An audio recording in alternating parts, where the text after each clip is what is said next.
everyone, welcome back to another video.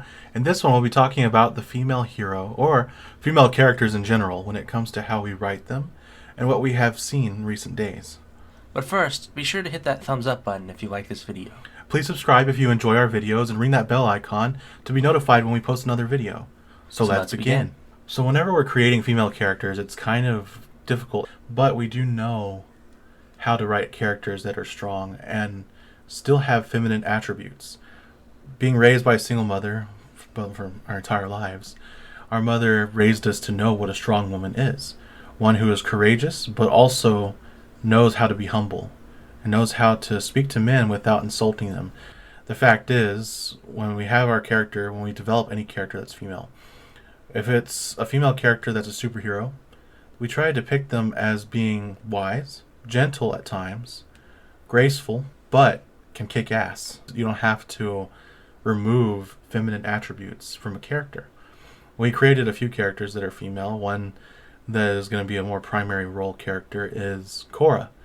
Cora of Zoar. She's a princess by nature and the way she was raised on her world, but in reality she is also a delegate who acts as a sort of she is a delegate between the elite and other characters in our comics. She works with people on Earth to help bring scientific advancements from her world to Earth. She is intelligent, wise, graceful, and what other attributes do you think she would have? I think you just covered them. Oh, what about your character, Sparrow? Sparrow, I'd say she's her character is wise, but also funny. Her character is generally wise and funny in a solid combination between those two things, and that funny in a sarcastic demeanor, but wise in that she knows that it's not all about fun and games. And basically, when she started her character, she's a cop, so generally she was always surrounded by some very funny individuals that are also cops that are in her precinct within the what do we call the precinct again? The 12th precinct. The 12th precinct. So generally, when it comes to our female characters, they aren't they're not victims. They're not victims. They're not angry at people. They don't try to play any cards. They simply try to do what's right. Yeah. And sometimes they screw up, sometimes they don't. Sometimes they're kick-ass, sometimes they're gentle. There was another character that you came up with. Her name was Sage. Oh yeah, Sage. There we took a lot of inspiration from this one cartoon show we used to watch as kids. Kim Possible, in particular. Theo wasn't really much of a kid at that time, but he still enjoyed watching it. I was a kid. I was still a kid at the time. I was like 12 or 13, I think. Or that show's not that old. It is. I remember for a while they had a very long hiatus, and then they brought it back. I think it was going to be canceled at one point, but they determined that it was still successful. Anyways, the character. We took a lot of inspiration from KP, Kim Possible, in that show. She was very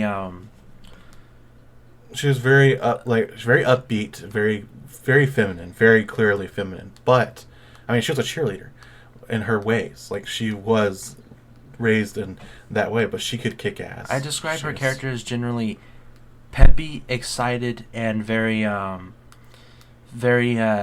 inspirational.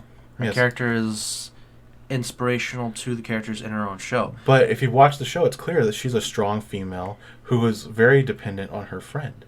But she does not need him in all situations, but needs him in very specific key moments in her life. And that's the thing that we wanted to capture with our character Sage and Manny's character Primus Verde. Yeah, Primus Verde. They are a pair of botanists / just scientists that work together and try to improve the ecosystem, the ecological subject in science and around the city that they work in. Yes, they're trying to create new ways of growing vegetables, fruits, and things of that nature. But the characters, they have their struggles. Ron, in our storyline, is very. If you wanted to pick a character that is Ron-like, it would be Primus Verde.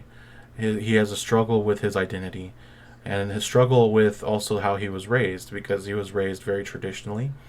So we can't really go into too much detail with the character right now, but the fact remains is that we created characters that have a male counterpart and someone who works alongside Sage, our female character. And basically, Sage is strong, intelligent, but also she lacks certain she has too much pride, a bit more pride than anything.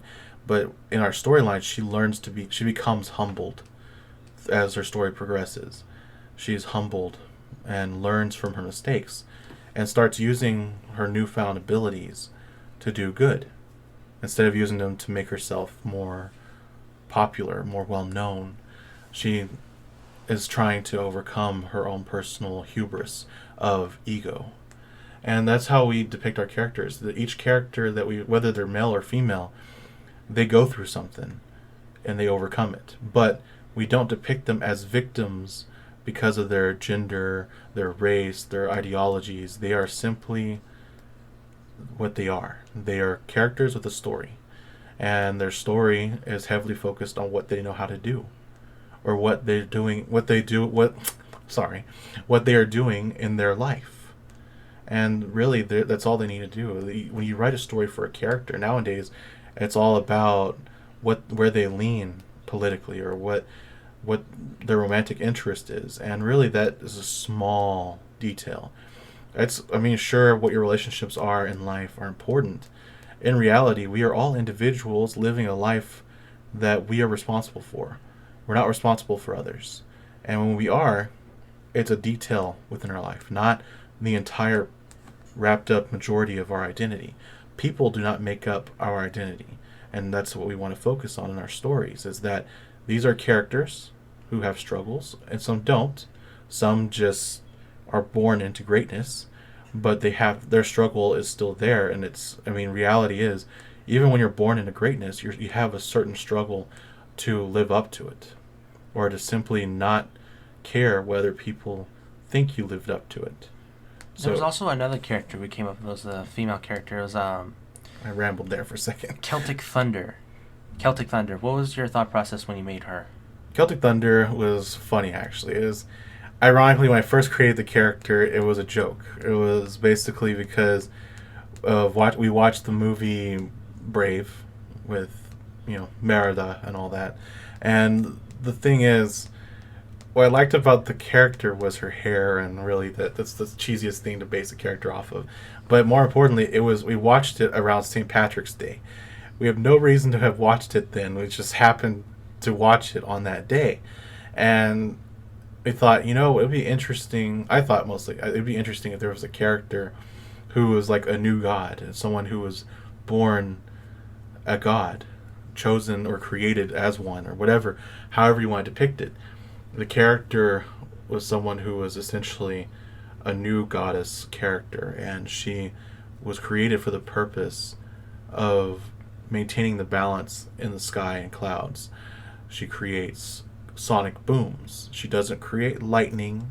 She creates pulses of sound waves, and she controls the thunder. And whenever she needs lightning, she summons it. But she summons the lightning by simply creating that thunder pulse, and it signals her guardian, the one who she works for or works with, and that's Element. So ultimately, although she's powerful, she still has someone that she works with and close to, someone who she doesn't see as her superior, but rather her partner, her friend, someone she works with close at hand. In our storylines, no one is above the other except for one character, and that's Elyon, God, the creator of all things. It's like, of course, you're going to have someone who is the boss, and he is wise and great in our stories. And the thing is, though, our characters are flawed on purpose because of the fact that character flaws